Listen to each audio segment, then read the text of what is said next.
আপনারা বাসায় এটা একবার হলে ট্রাই করে দেখবেন আর আমাকে কমেন্টে বলবেন আপনাদের রেসিপিটা কীরকম হয়েছে। এই ডিম ভর্তাটা 1 পোর্শন ভাত আমি খেয়েছি। দেখেন আমি কীভাবে গুঁড়ো করতেছি। আপনারা এভাবে গুঁড়ো করে ফেলবেন। গুঁড়ো করার পর আপনি একটু ভাজবেন।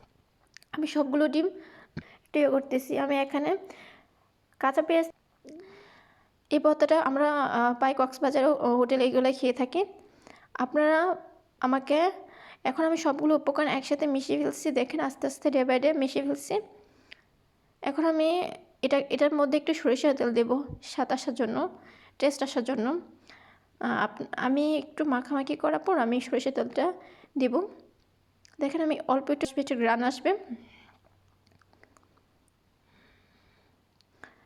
আপনারা ভালোভাবে মাখবেন। আমার অলমোস্ট হয়ে গেছে।